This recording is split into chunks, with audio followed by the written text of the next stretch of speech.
Praise the lord. యేసు రక్తమే జయము. మన రక్షకుడు మన విమోచకుడైన యేసుక్రీస్తు పరిశుద్ధ నామములో అందరికీ వందనాలు. చిన్న ప్రార్థన ద్వారా ఉదయకాల వాక్య ధ్యానం చేసుకుందాము.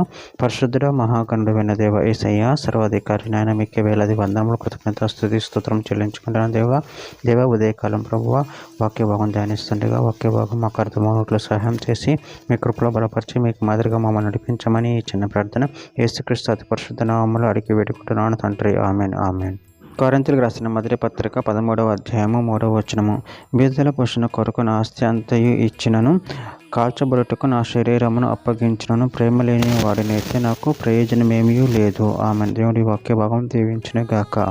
ప్రభునందు ప్రియులారా, మనము ఇక్కడ వాక్య భాగంలో గమనించినట్లయితే, బీదల పోషణ కొరకు నాస్తి అంతయు ఇచ్చినను, కాల్చబడుటకు నా శరీరమును అప్పగించినను, ప్రేమ లేని వాడినైతే నాకు ప్రయోజనం ఏమీ లేదు. అదేవిధంగా వాక్య భాగంలో గమనించినట్లయితే మత్తయి సువార్త 23వ అధ్యాయం 5వ వచనంలో, మనుషులకు కనపడు నిమిత్తము తమ పనులన్నీ చేయుదురు, తమ రక్షరేకులు వెడల్పుగాను తమ చెంగులు పెద్దవి గాని చేయుదురు. గల్తీయులకు రాసిన పత్రిక 5వ అధ్యాయం 26వ వచనం, ఒకరినొకరు వివాదమునకు రేపకయు, ఒకరు ఏందొకరము అసూయపడకయు, వృధాగా అతిశయపడకయు ఉందుము. యోహాను సువార్త 15వ అధ్యాయం 13వ వచనం, తన స్నేహితుల కొరకు తన ప్రాణం పెట్టువాని కంటే ఎక్కువైన ప్రేమ గల వాడెవడునూ లేడు. ఇర్మీయా గ్రంథం 7వ అధ్యాయం 8వ వచనం, ఇదిగో అబద్ధపు మాటలను మీరు నమ్ముకొనుచున్నారు, అవి మీకు నిష్ప్రయోజనములు.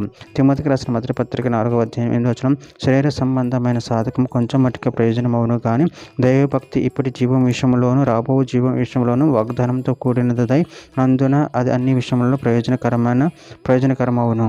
హెబ్రీయులకు రాసిన పత్రిక 13వ అధ్యాయం 9వ వచనం, నానా విధములైన అన్య బోధల చేత త్రిప్పబడకుడి, భోజన పదార్థములను బట్టి కాక కృపను బట్టి హృదయం స్థిరపరుచుకునటం మంచిది.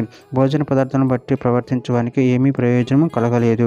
కొరింథీయులకు రాసిన మొదటి పత్రిక 14వ అధ్యాయం వచనం, సహోదరులారా ఆలోచించుడు, భాషలతో మాట్లాడుచు నేను మీ ఎద్దుకు వచ్చి సత్యమును బయలుపరచవలనని, జ్ఞానోపదేశము చేయవలనని, ప్రవచింపవలనైనను బోధింపవలనైనను మీతో మాట్లాడకపోయిన ఎడల నా వల్ల నీకు ప్రయోజనమేమి. లూకా సువార్త 10వ అధ్యాయం 20వ వచనం, ఆయనను దయ్యములు మీకు లోబడుచున్నవని సంతోషింపక మీ పేర్లు పరలోకమందు రాయబడినవని సంతోషించడని వారితో చెప్పాను. చివరిగా ఒక మాట, యాకోబు రాసిన పత్రిక 2వ అధ్యాయం 17వ వచనం, అలాగే విశ్వాసం క్రియలు లేనిదైతే అది ఒంటిగా ఉండి మృతమైనదగును. ఆమె దేవుడి వాక్య భాగం దీవించిన గాక. చిన్న ప్రార్థన చేసుకుందాము. పరిశుద్ధుడ మహాగణుడైన దేవ యేసయ్య, మీరు ఇచ్చిన వాక్యదాన్ని బట్టి ప్రభావం కృతజ్ఞతలు చెల్లించుకుని మీ ప్రేమ కృపల ప్రభావం మమ్మల్ని నిరంతరం కాపాడి మీకు మహిమకరంగా జీవించే శక్తిని బలాన్ని మాకు అనుగ్రహించమని చిన్న ప్రార్థన యేసుక్రీస్తు పరిశుద్ధ నామములో అడిగి వేడుకుంటున్నాను తండ్రి. ఆమెన్. ఆమెన్.